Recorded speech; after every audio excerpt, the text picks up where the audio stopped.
ওমা দীনুকা, তোমার ধর্ম কি? দিন মানে শুধু ধর্ম নয়, Islam is the complete code of life. Islam হচ্ছে পরিপূর্ণ একটি জীবন ব্যবস্থা।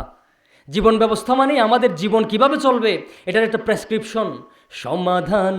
চাও যদি জীবনে মরণে, ফিরে যাও খুঁজে নাও চোখ রাখো কোরআনে।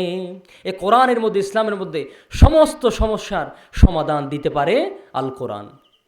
শুধু ইসলাম শুধু ধর্ম নয়, ইসলাম হচ্ছে জীবন ব্যবস্থা। আমাদের পারিবারিক জীবন, ব্যক্তি জীবন, সামাজিক জীবন, রাজনৈতিক জীবন, অর্থনৈতিক জীবন কিভাবে চলবে এই কোরআন আমাদেরকে দেখিয়ে দেয়। সুবহানাল্লাহ। ধর্ম মানে শুধু কীরকম জানেন? শুধু মসজিদের মধ্যে যাবেন, নামাজ পড়বেন, বাড়িতে আসবেন, এতটুকু। আত্মীয়তার সম্পর্ক ছিন্ন করা, মানুষের সাথে সুন্দর আচরণ করা, তারপরে সুদ, ঘুষ, জেনা, ব্যভিচার এগুলো থেকে বেঁচে থাকা, সব কিছু ইসলামের মধ্যে আছে। এখন মানুষ শুধু নামাজ পড়ে কিন্তু বাইরে আইন মানুষের গিবত করে। আচ্ছা, নামাজ ধরন যদি প্লাস আর গিবত করলে আনলে মাইনাস, অঙ্করজ্ঞ সূত্র আছে, প্লাসে মাইনাসে মাইনাসে, এটা কিছুই না থাকে। অনেক নামাজ পড়লেই জান্নাত যাইতে পারিবে, এলে হন হুজুরে গ্যারান্টি দিন না পারিব।